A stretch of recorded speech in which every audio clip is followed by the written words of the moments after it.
some important teaching. So today we are in a section on the elements of the Eightfold Path as factors of awakening. Today we take up the last of these eight elements of the Eightfold Path.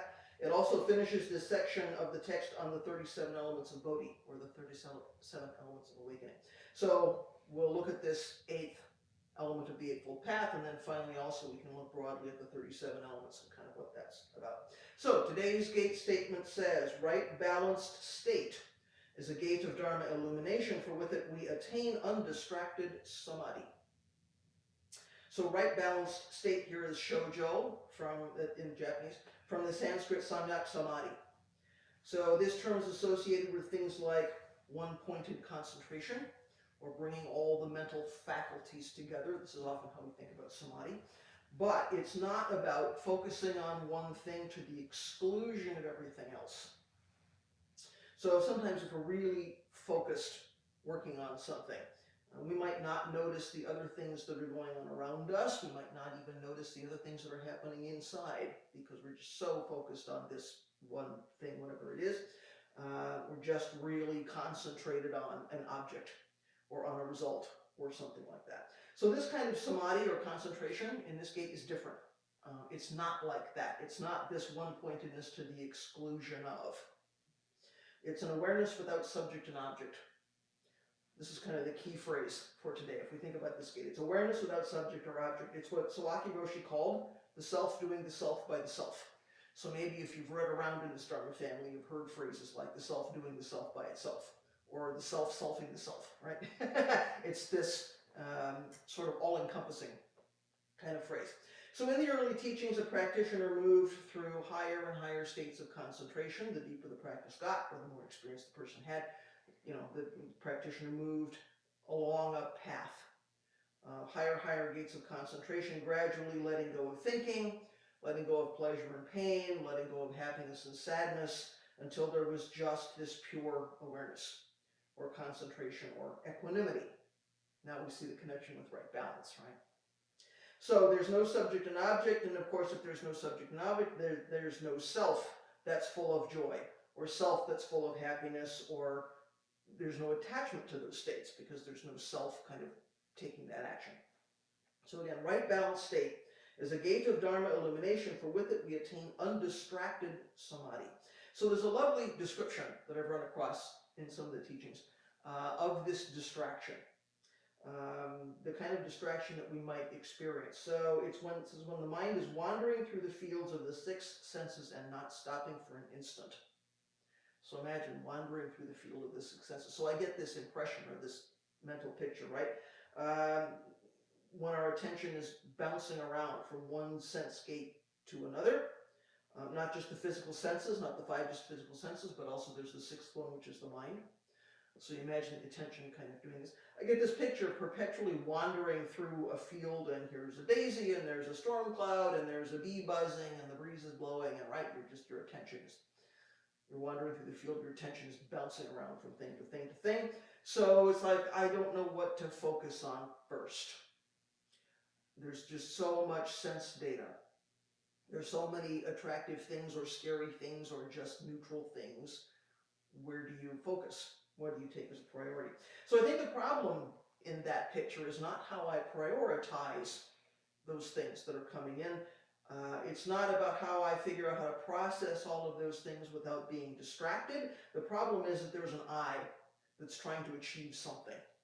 There's a problem that there's a self, there's a me that's trying to prioritize all these things.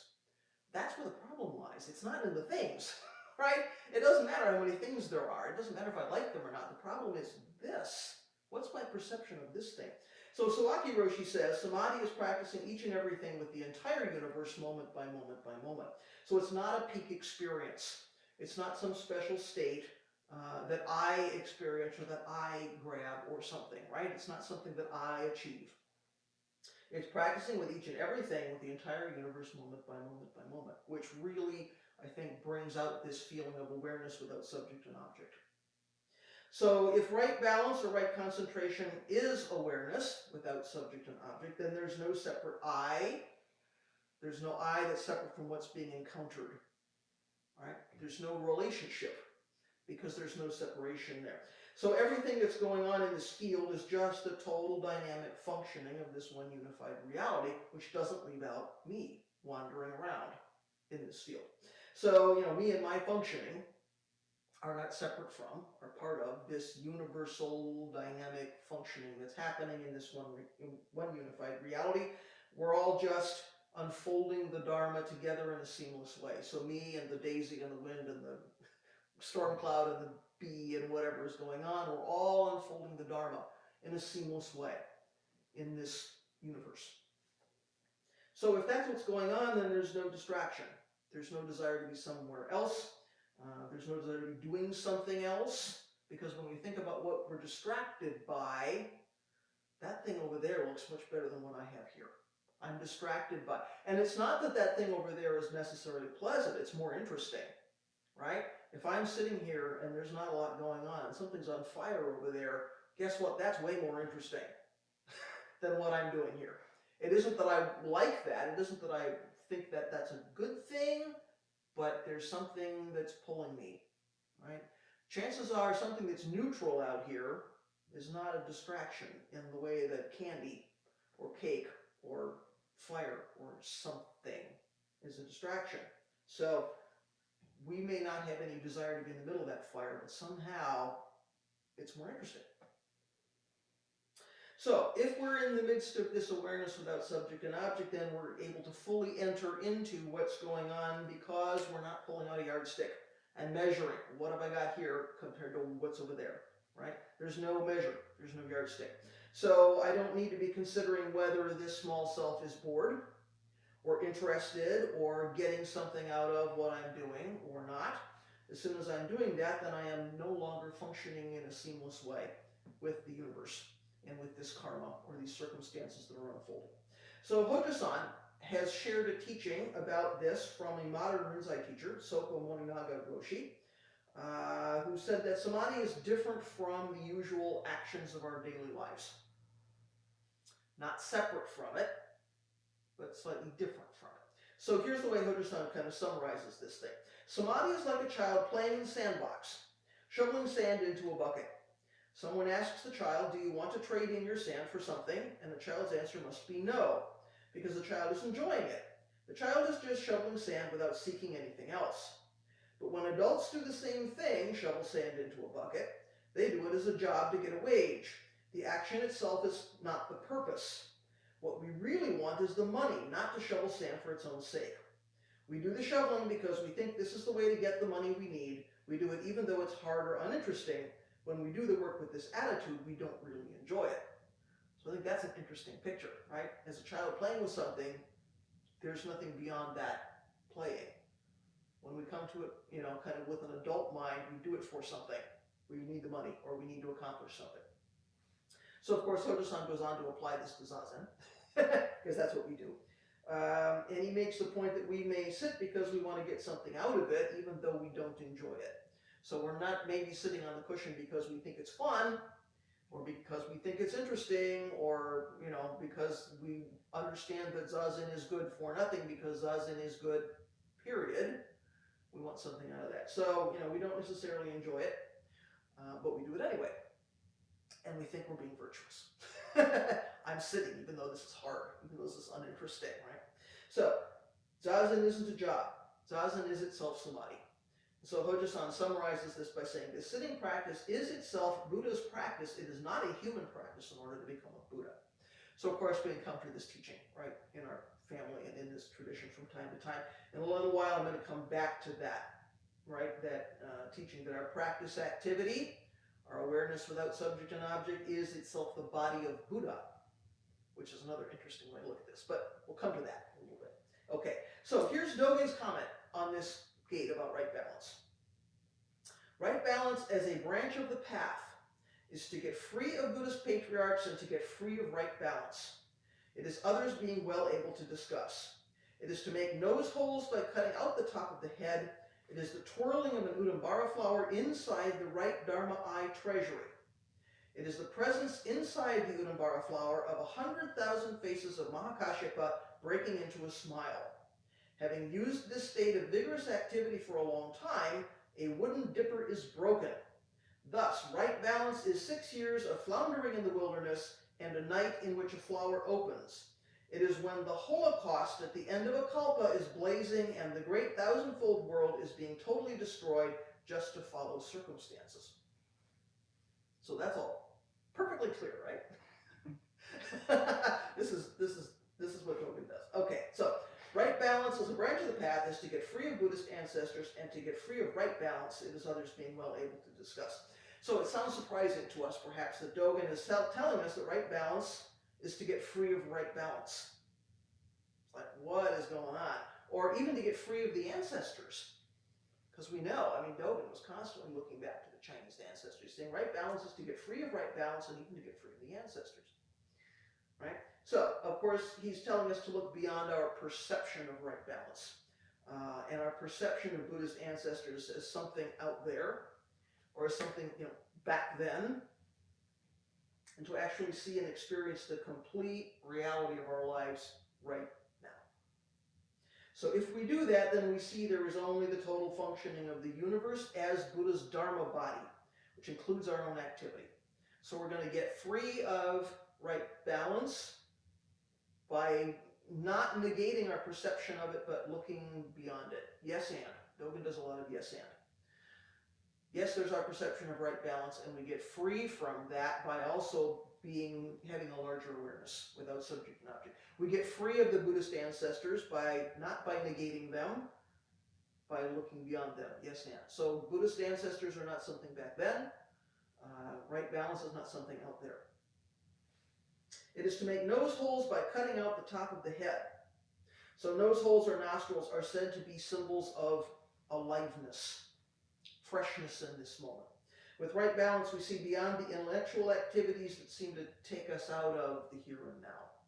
And when there's nothing outside of here and now, and the unfolding of here and now is dynamic. It's fresh, it's alive. When we ignore that in favor of what's going on here in our thoughts and delusions, the stuff in the top of the head, maybe, then we create some separation from that aliveness. So sometimes we hear in this tradition about live words and dead words. If we are right in the middle of what's happening right now, what's happening are live words. What we're saying, what we're hearing, what we're experiencing is live words. If it's something that's our idea about something, sometimes those are called dead words. So if we are simply parroting what the teacher said, or here's something I read in a book, and it's all about this, those, we can think of those as dead words. So this aliveness is really important. So nostrils, nose holes, breathing, living, right? This is very much about being alive and being right here, as opposed to something I'm thinking about. It is to make nose holes by cutting out the top of the head, right?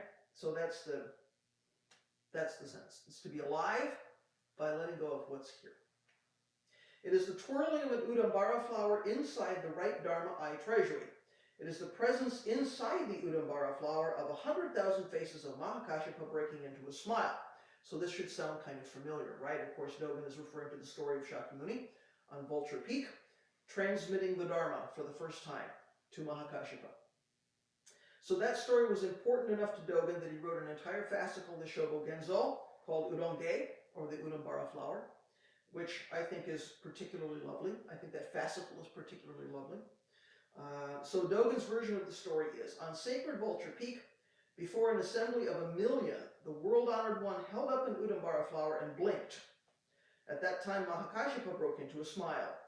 The world-honored one said, I have the treasury of the true Dharma, the wondrous mind of Nirvana, I now bequeath it to Mahakashapa. So we don't have time to do a complete exegesis of this fascicle, as interesting as that would be. But we can just look at the points that Dogen is making in his comment about this gate of right balance, or the things that are relevant to this gate of right balance or right concentration. So the Udambara flower is a rare flower. In this tradition, it's said that it blooms only once every 3,000 years.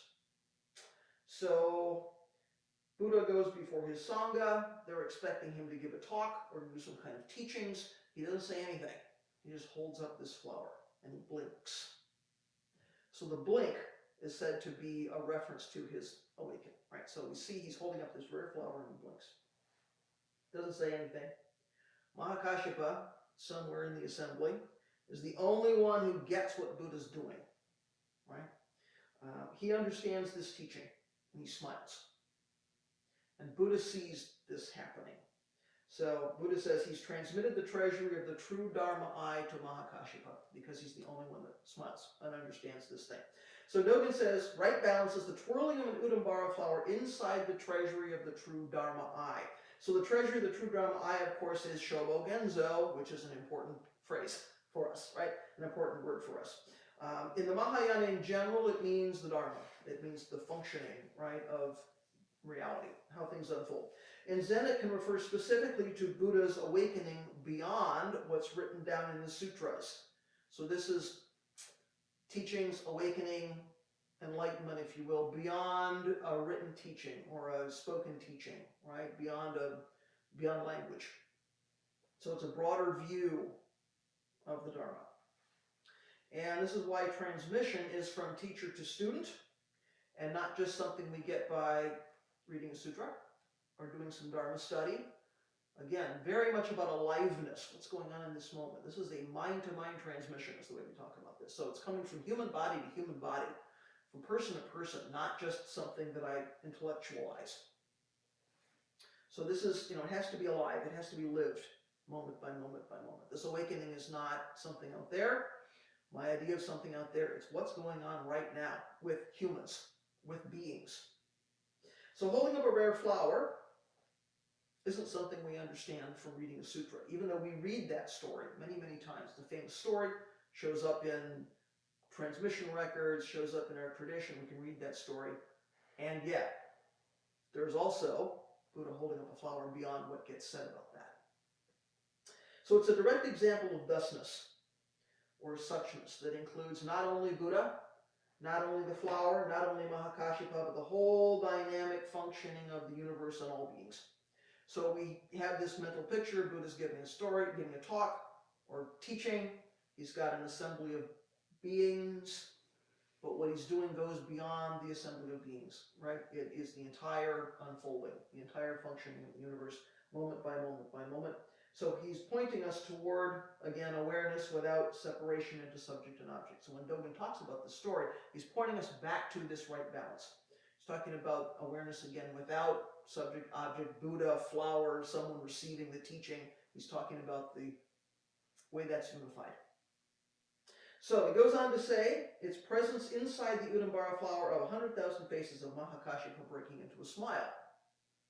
So those 100,000 faces include yours and mine and all the beings that were there, and all the beings throughout space and time. And we are all the faces of Mahakashyapa smiling. This is a transmission which is bigger than one person to another person. This is transmission because there is no subject and object, and there is no one transmitting and receiving. There is simply this total seamless functioning. This is something bigger than subject-object, right?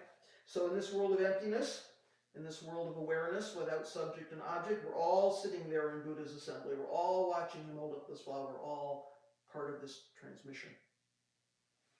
So interestingly, in some Buddhist texts, the flower of the Udambara is enclosed within the fruit of that plant. Now, I'm not sure what that would look like. And apparently there is some, there is some understanding about what plant that exactly is. I guess it's part of the fig family, and it is possible that the flower inside the fruit. I don't know what that would look like. I think that's an interesting picture. But this is why it's considered rare to see this flower bloom. If it's inside the fruit, how would we see it bloom? So that's an interesting, I think there's something interesting there about interpenetratedness, right? But this might be why Dogen's making reference to this, because so the flower is inside the fruit, the 100,000 faces are inside the flower. So there's this feeling of complete interpenetration, non-separation of flower and fruit and unfolding and Dharma manifesting inside this world of emptiness, right? How do we separate these things? One thing is enclosed in another thing and another thing. You keep peeling that onion, peeling that fruit, that flower, right? It's like it's all interpenetrated. And I don't know, when I think about flower and fruit, I think there's something kind of nice about that container. even though there's nothing being contained. I think that's an interesting picture. Like, how does that unfold, right? How does that work? So we can sit with that a little bit. Having used this state of vigorous activity for a long time, a wooden dipper is broken. So breaking a wooden dipper is an image of breaking free from our various hindrances, our misunderstandings, our misinterpretations, particularly those related to our karmic conditions. How do we understand our karmic conditions? And do we feel constrained by our karmic conditions, right? So practicing in the midst of this living, functioning, active Dharma, we begin to see reality clearly. We become liberated from our delusion, from our suffering. When we see clearly how that suffering unfolds, and we see clearly the nature of this one, the nature of self, perhaps we become a little less constrained, confined, shackled by our karmic conditions, because it becomes less about, oh, poor me, I am constrained by, I am the victim of my circumstances. Well, okay, if everything is unfolding together, we get to shift our thinking. So that's breaking the wooden dipper. So vigorously practicing, because I think it's interesting he uses the word vigorous activity for a long time, right? When we practice, and we practice wholeheartedly, and we deeply enter into this awareness beyond subject and object, that those shackles get broken, right? We get to see clearly what our circumstances are and how we function within those circumstances, and what is the self, the small self's relationship to that, because then all kinds of perceptions start to happen, right? So we get to snap that wooden dipper. Thus, right balance is 6 years of floundering in the wilderness and a night in which a flower opens. So Dogen's returning here to the story of Shakyamuni Buddha. Before his awakening experience, Shakyamuni spent 6 years engaged in various ascetic practices. He's trying to understand the nature of suffering. So when we think about his story, he practiced with various teachers. He can't quite get the answer.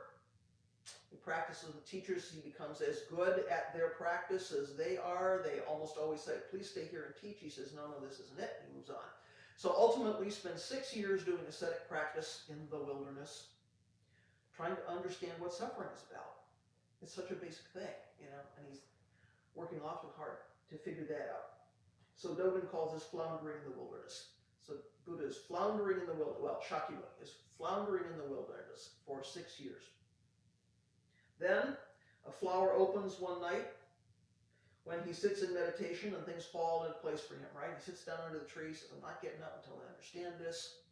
And over the course of, depending on your tradition, 1 night, 7 nights, things start to make sense to him. He starts to have some insight into what's going on. He understands suffering. He sees the nature of reality, and he experiences this awareness without subject and object. And Dogen says, a flower opens. So I think it's not a coincidence that he starts with Buddha holding up the Udambara flower and works backwards, because for Dogen time goes in all directions, to the story of him first sitting down under the tree. He says, that's when the flower opens. That's when something happens that doesn't happen every day. Buddha sees something. And interestingly, we could say there is a transmission there, because Buddha didn't invent the Dharma. He saw the Dharma, but he didn't invent it. So there is already the universe showing him something, and him functioning within this Dharma in a seamless way. When he folds in a seamless way, he has the insight, right? He starts to understand. So interestingly, Dogen says right balance is both the 6 years of floundering in the wilderness and the night of awakening and the flower opening, right? Because when we look at what he says here, right balance is 6 years of floundering in the wilderness and a night in which the flower opens. Now we would look at that story and go, wait a minute. The 6 years of floundering in the wilderness, he's clearly off balance. He clearly doesn't understand suffering. He's out there trying to have some insight. So why is that also right balance? Well, I think we have to remember this is one of Dogen's major themes. A couple of Dogen's major themes are happening here. He's pointing out there's no separation between practice and awakening, and we know he hits that one all the time, right? Practice and awakening, not two. So he's saying the fact that Shakyamuni is sitting under the tree and practicing, awakening is already there. That flower's already bloomed. That train's left the station because, that's already happening. And also, right? So one of the themes of Dogen's teachings and writings is that pre-awakening events and post-awakening events are not separate. And it's a subset or corollary, if you will, to this idea that practice and awakening are not two things. They're not separate. So we have a pre-awakening event and a post-awakening event. He's saying both of those things are right balance. Both of those things are awareness without subject to an object. So the minute we sit down on a cushion, even if we've never sat zazen before, that flower blooms. So there's nowhere to go. There's nothing to get. There's no sort of movement toward. There's just practice awakening happening together. It is when the Holocaust at the end of a kalpa is blazing and the great thousandfold world is being totally destroyed just to follow circumstances. So here Dogen is quoting a koan story, as we might guess. A monk asks, Master Daizue Hoshin, they say that when the Holocaust at the end of a kalpa is blazing, the great thousandfold world will be totally destroyed. I wonder whether or not this place will be destroyed. The master says it will be destroyed. The monk says, if that's so, should we just follow circumstances? The master says, we just follow circumstances. So this story turns on the phrase, just following circumstances, which is a really interesting thing to investigate. When I looked again at this story to sort of think about this talk, I spent about a day just like working on just following circumstances. It's an interesting intersection. So the Japanese is Hoko, which is literally something like following others completely. So the idea is being in harmony with circumstances, of course, without any gap, without any separation. Even if the world is on fire, today the world is on fire in some unfortunate ways. Even if the world is on fire, we just follow circumstances. So that doesn't mean we don't fight the fire if we think that's the appropriate thing to do. If skillful means, say, get out there and fight the fire, doesn't mean we don't do that. Following circumstances doesn't mean we're passive, it doesn't mean we're doormats, it doesn't mean we don't do our bodhisattva work in the world, right? Acceptance is not agreement. Accepting that there's suffering doesn't mean that we agree with it. It means we do that not from a place of separation, but as a completely integrated part of what's happening. There's no me fighting the fire. There is something seamless happening there. We simply fold into what's going on. Only in that way can we really be skillful, right? Because then it's not about this, the top of the head. That's how we cut the nose holes in the top of the head, to fold in seamlessly. So our usual approach might be to turn circumstances into a battle. There's two opposing sides. There's a hard barrier between the sides, and we do this all the time in our lives. Yes, it happens nationally and internationally, but when we just look at our lives and how we struggle with our lives and how we set up opposition and we fight against things, right? There's two opposing sides. There's this hard barrier in the middle. I'm on one side, life is on the other side. Something's not okay.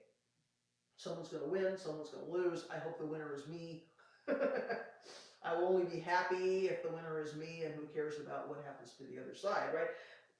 This makes me completely separate from whoever, whatever is out here, right? But the reality is that if two sides are fighting, those two sides are already completely interpenetrated. You can't fight without another side, you know? You can't have a battle without an enemy, without an opposition, right? It takes two to tango, as they say. So if there's only one unified reality, how can things be battling each other? And yet we know they do, right? So those two sides are acting and moving and responding together all the time. I take this hill, somebody takes it back, right? I do something, there's a response to that something. So we would like to think there's me and all those bad things out there, or me and that other bad evil side. And that, you know, somehow that's separate from me. And yet it can't be true. If we're fighting something, we're connected. You can't function in that way with that kind of separation and have it be total. It doesn't work. So just following circumstances doesn't mean we just accept what's happening. It doesn't mean we're passive. We don't look at something and say, well, that's unwholesome, but you know, just following circumstances means I let it go. That would be the easy thing to do. Might not be the bodhisattva thing to do. So this is not encouraging that we don't liberate beings from suffering, or that somehow we just keep our own peace, you know, keep our own peace of mind and stay out of it. maybe that's the skillful thing to do, and maybe it isn't. There's no hard rule there, right? When we experience awareness without subject and object, or we experience right balance that this gate is talking about, that is the basis for our skillful action. That's how we determine what's the appropriate thing to do, moment by moment by moment. So in the Shinjin Gakudo fascicle, Dogen says, everyone has the state of just following circumstances, at which moment falling walls allow us to learn the 10 directions, and the absence of gates allows us to learn the 4 quarters. So he's quoting a Chinese teacher here, Karnegis, who said, in the 10 directions there are no falling walls, and in the 4 quarters there are no gates. Reality is open, completely naked, bare, utterly clear, and without anything to grasp. So Dogen says it's the very absence of falling walls. It's the very absence of those gates that allows us to see reality clearly. So that in itself is just following circumstances or experiencing this right balance or right concentration. So this is awareness without subject and object. So falling walls allow us to learn the 10 directions, and the absence of gates allows us to learn the 4 quarters. So we think there's walls and gates and all that stuff. And in the world of form, in the world of practical day-to-day living, those things are there. And, yes, and. Beyond that, are those gates really there? Are those walls really there? Can we see clearly this unified reality without subject and object? So, let's put that whole comment back together. Now let's see if it means something different, or if it's a little bit clearer than the first time I read it. So Dogen's comment on right balance. Right balance as a branch of the path is to get free of Buddhist patriarchs and to get free of right balance. It is others being well able to discuss. It is to make nose holes by cutting out the top of the head. It is the twirling of an Udambara flower inside the right Dharma eye treasury. It is the presence inside the Udambara flower of 100,000 faces of Mahakashapa breaking into a smile. Having used this state of vigorous activity for a long time, a wooden dipper is broken. Thus, right balance is 6 years of floundering in the wilderness and a night in which a flower opens. It is when the Holocaust at the end of a kalpa is blazing and the great thousand-fold world is being totally destroyed just to follow circumstances. So now we see every one of these sentences, he's pointing us back to awareness without subject and object, right?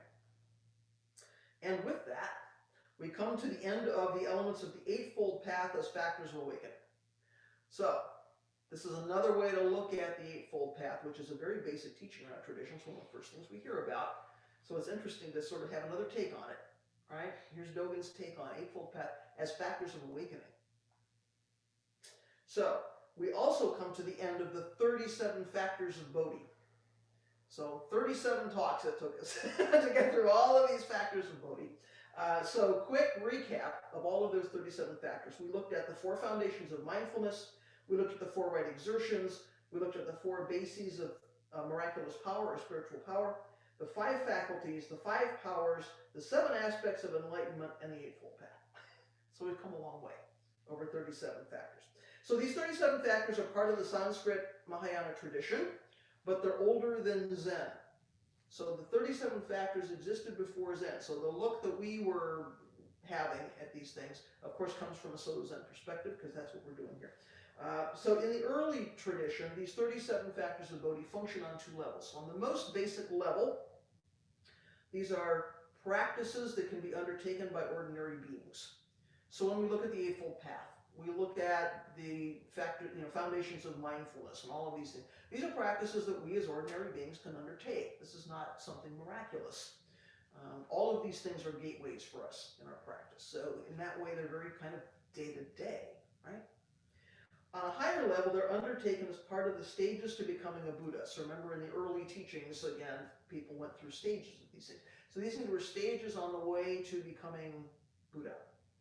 And once you became a Buddha, then these 37 factors are qualities of that awakening, rather than a means to achieve something else, right? So they're practices you undertake, you become a Buddha, and then these things become qualities of that awakening. So Dogen picks up on that in his comment on the 37 factors kind of as a group, as a collection. He says, these 37 elements of Bodhi are the very eyes and nostrils, the skin, flesh, bones, and marrow, and the hands, feet, and real features of the Buddhist patriarch. We have been learning in practice as the 37 elements of Bodhi the Buddhist patriarch's whole person. At the same time, they are the realization of 1,369 realities, each of which is a constituent element of Bodhi. We should sit them away and we should get free of them. So he's throwing around some interesting numbers here, like why 1369? So to put this in the context of Dogen's life, just to back up for a minute, he's giving this teaching including all of his comments on all the individual elements related to these gate statements, these 37 gate statements. He's doing this in 1244, so this is 9 years before he dies.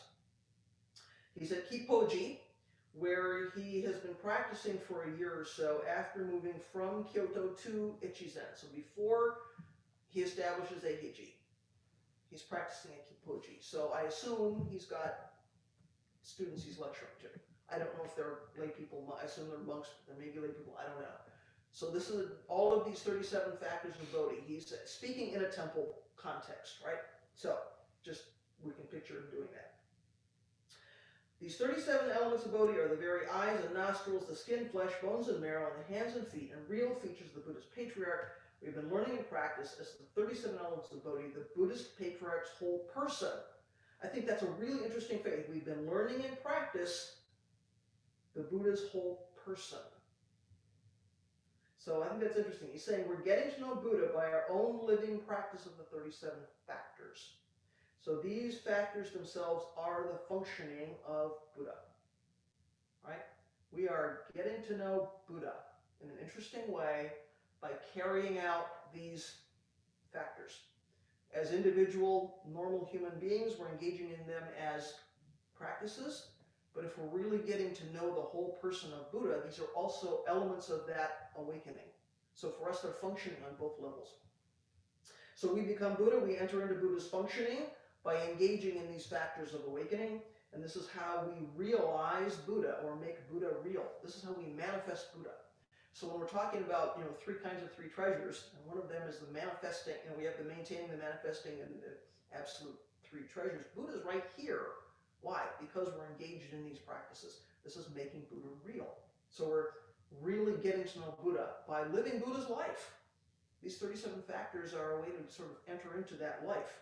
So it's our own practice activity, learning and practice the Buddha's whole person. There's no edge to that. There's no separation. There's no boundary. We're right in the middle of Buddha.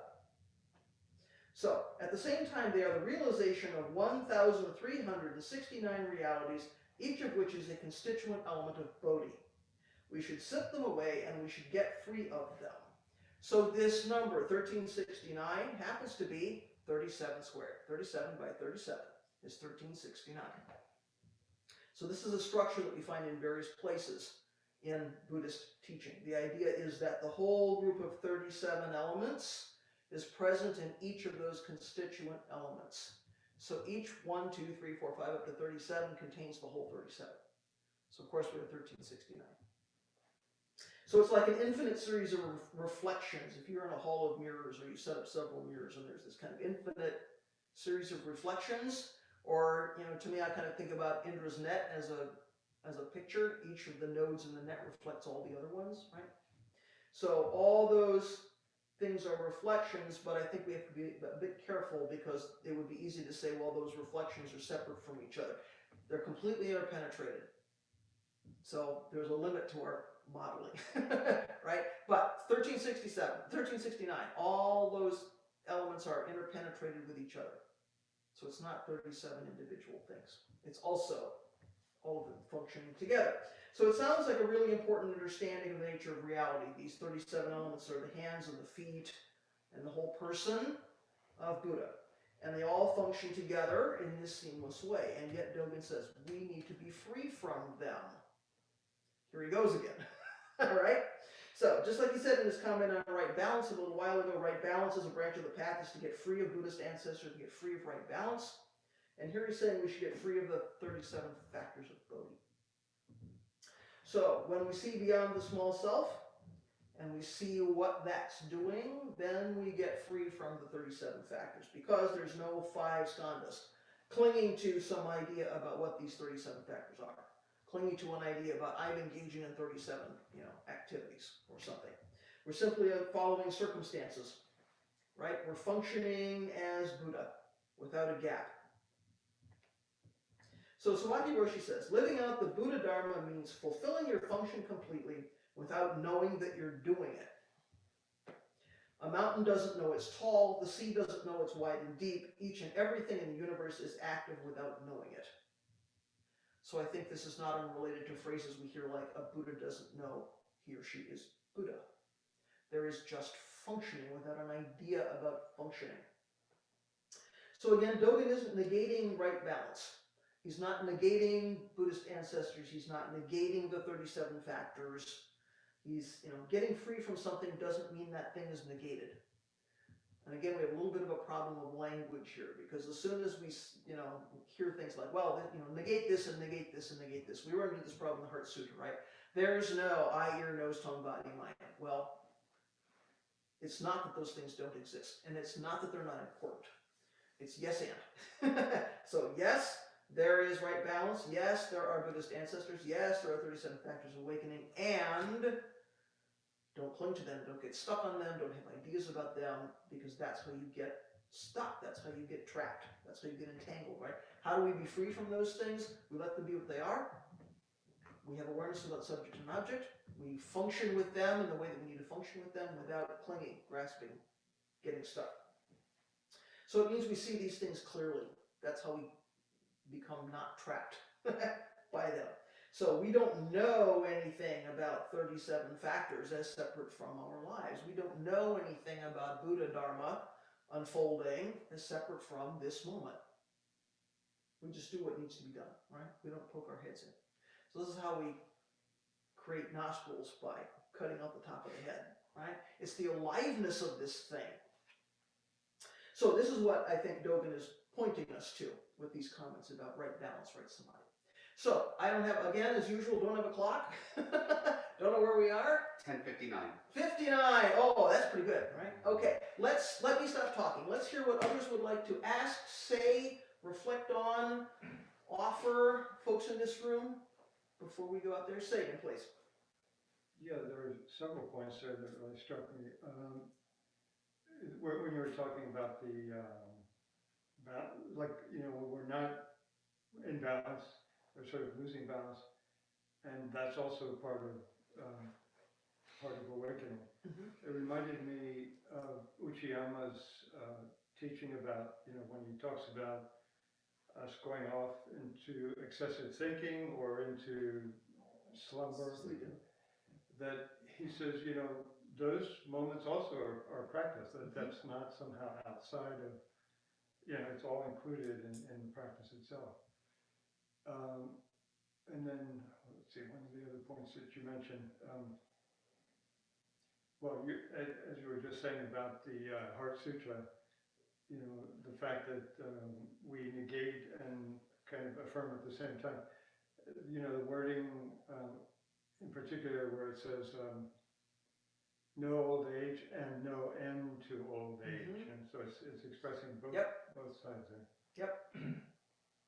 There was another point, but at this moment, I'll come back to you when that went. So lots of things are bubbling for you today. Yeah, so I think your reminder about Uchiyama Roshi's teaching is important. Of course, in Opening Hand of Thought, he draws a diagram, right? Line ZZ is our zazen, and then there's thinking and sleeping, and thinking and sleeping, and this says we wander back and forth. And yet, those things are not separate from zazen. That's the scenery of our zazen. That's what's going on in this moment. So I take some encouragement from these multiple places in our teachings where we hear practice and awakening, not two things. We don't have to be good at zazen, because that's my idea about what zazen is, right? It all includes, it's all included within that unfolding. Yes, indeed. Other things, Hoshin, please. I just wanted to tie that to that image of the Udambara flower. Mm-hmm. Because the fruit and the flower are together, it's all included. Mm-hmm. And it's also the flower's inside. Yeah, isn't that strange? So that kind of gives me an image of it. I had a better thought about this. The flower before the fruit. We don't usually think of it that way. The flower has to come before the Right, fruit. exactly. Which is what makes that such an interesting sort of interpenetrated image. Yeah. You know, it's a great image for practicing awakening or not too. Yeah. Because you just think about like, how can that be? So I mean, I didn't take the time to look that up and like find a picture of it, but I think that's interesting. That was actually exactly the point I wanted. Yeah, it sort of, as you were talking about that, made me think of, you know, the notion of time, like before and after, and how Dogen says that, you know, time can move in multiple Every directions. direction. And so that kind of expresses that, Yep. the fruit, the flower inside the fruit, the past and the future kind of intertwined. Agreed, and I think that's why this image was important for him. I think that's exactly why he's using it here. And I think he's pointing us back toward not only his teachings about time, but you know, this whole practice awakening, which they're related, right? The teachings about time can go in any direction, and practice awakening are not too. You know, here and now are not so different. The idea of here and the idea of now are not so different. Yeah, I just think that's a really interesting image that points to these really important teaching, you know, themes of Dogen's teaching. It's one of those things that could become shorthand. Oh, you know, that flower and fruit are. Oh, okay, that's practicing awakening.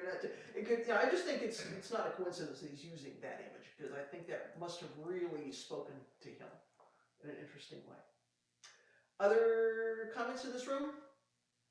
Not that we can't come back. I just wanted to Please. touch on the comment just following circumstances. Just follow circumstances.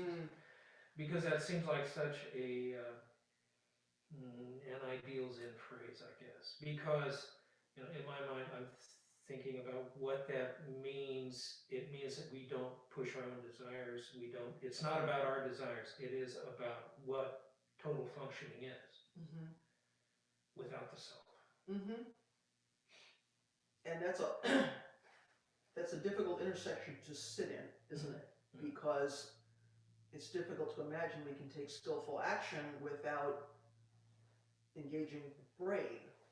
And I think that's not saying we don't engage the brain. I think the way you phrased it was really important. We're doing that without our personal desires. You know, there's a lot of subtlety in there. There's no easy way to say to somebody, here's how you do that. All we can point to, you know, really is to say we sort of park our desires over here such that we see clearly this universe on fire, this world on fire, and know how to go forward. Because we really want to see a particular outcome, or we, you know, there's always some kind of clinging in there, which can pull us off track a little bit, right? So to just follow circumstances without our small self desires is not an easy practice, is it? Well, and to put maybe a finer point on it, and you know, draw it back to the Sanskrit dukkha and sukha. There's being stuck in dukkha and flowing in sukha.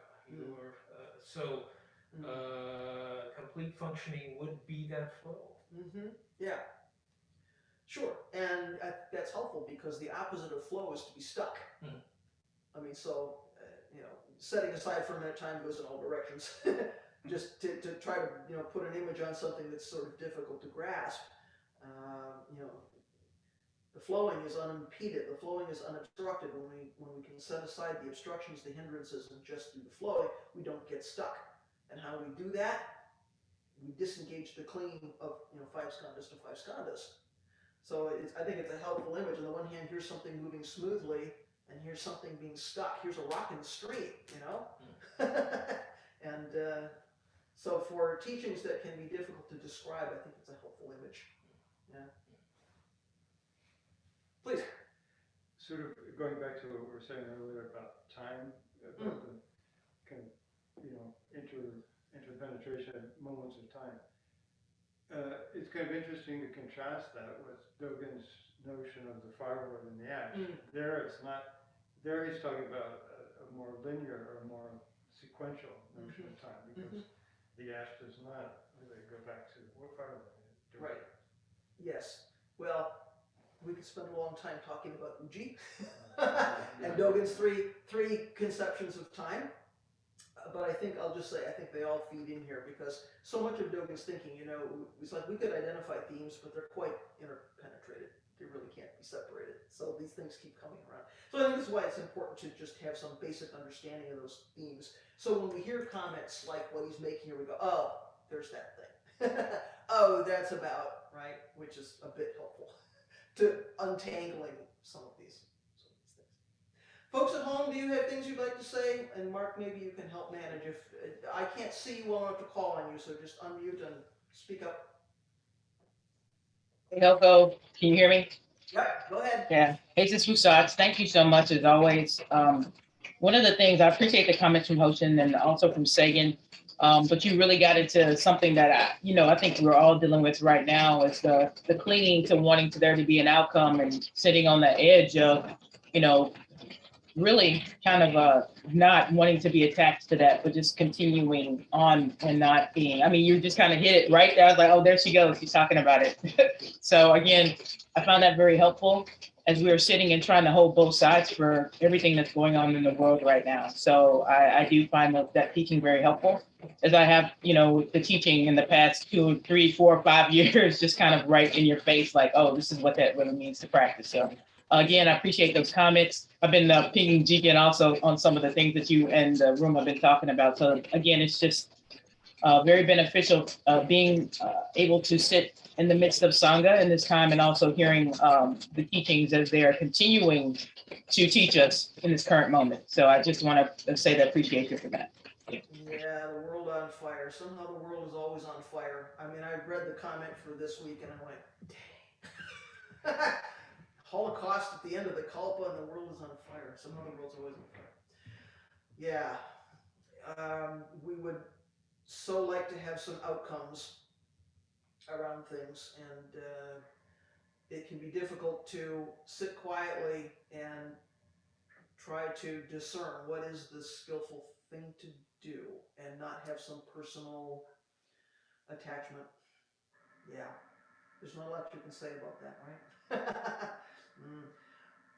So when we see the world on fire, to know we can come back to our practice, I think there's a reason we call these things refuges, right? What do we come back to? How do we come back to this moment? How do we sort of let the dust settle so that we can see clearly and be bodhisattvas in the world and not respond from a place of anger, which is about self-clinging and self-righteousness and all of the things that go with self. It can be difficult to feel the difference in quality of those experiences. So how do we respond from a place of strength, which is also equanimity, right? Because strength feels like there's a lot of energy, and we can, really talk about losing one's balance. It's difficult, I think, to do something from a position of strength and to still have our equanimity. So balance is an interesting gate to talk about this week, I think, right? Because we kind of get thrown for six when we look at what's going on. So it's like, okay, so how do we prepare? I mean, for me, I've mentioned to a couple of you today, I've got one eye on the Red Cross. With all these things happening in Eastern Europe, I've got one eye on the Red Cross because I volunteer with them for disaster relief. They're unlikely to, send me to the Ukraine. However, we may well get a batch of refugees. So I'm keeping one eye open to say, how do we, what we can do skillfully perhaps is help the people who end up in our neighborhood, help the people who end up, in our city, and what do we do there? So that feels like something which can be done from a position of strength and yet equanimity, right? How do we help the people in front of us without losing balance? Yeah, Mark, please. Yeah, I think this is really hitting home. I think my wife the other day was just kind of bringing up the Ukraine situation. It's like, is there anything like we as individuals can do? Like, well, most of this are dealing with things that are beyond our control. I can't call up Putin. Like, I don't have anything to do to like change these monster situations that are happening. But yesterday, a student of mine notified me that they were unable to concentrate on any of their work because their father is stuck in the Ukraine, right? And so then here we kind of are again, where the incidences that are happening across the world are still contained within my life at this particular Of moment, course. my job and the things that I'm doing in any particular source of my life. And so while there are things that I can't personally do anything about, all of these things and the karmic conditions that result always tend to find ways that these things are present in our lives and acting wholesomely and you know, with compassion and wisdom at the moment. There are ways that we can have some impact, whether it's just sitting down with the student and saying, all right, let me hear what's on your mind, or giving them space or a little extra time to be out of class for a while to you know, deal with the things that they need to deal with. I mean, so I think a lot of this is kind of resonating, and all of the kind of the non-separation and knowing that the events that are happening in the world are still contained within the situations that I'm dealing with in my day-to-day life in the present moment. Sure, and you know, I was reading an article the other day about, you know, this is the first major conflict in the times of social media where we know more, we see more, and we see it more quickly, you know, than ever before. So it really feels like we are in the middle of it in some ways. Even if we don't have family there, even if we don't have direct connections there, we simply see it and we're surrounded by it in the middle of it. So we carry it in a particular way, and we have to be a bit careful about that, you know. For me, I mean, you all may know, I've got a Dharma heir in Germany and I've got a novice in Vienna, and they were worried about what was going to happen before anything happened because, you know, they may have a refugee situation, but now they're worried about energy. It's winter. And, you know, is there enough heating oil to go around? And I mean, just all the unfolding kind of impacts of it. So I think even more today than perhaps in the past, we are not disconnected from the suffering of the world. And we get to do some discernment about what is the skillful response to that. You know, can we help people in a logistical way, or are there other, you know, things that we can do simply about the way we are in the world and the attitude we carry in the world, and again, not getting caught up in the anger, the self-righteousness that, you know, that can spill around into other things. So it's not like we all don't have some connection or some role to play. It's just each one of us may be doing something different. So for you, you know, providing support to your student is an important piece of that. Yep. Good. Others at home or in the room? Other things folks would like to say today? All right. So let's do our closing chant, and let's try to maintain some balance as we go into the week. Thanks for a good discussion.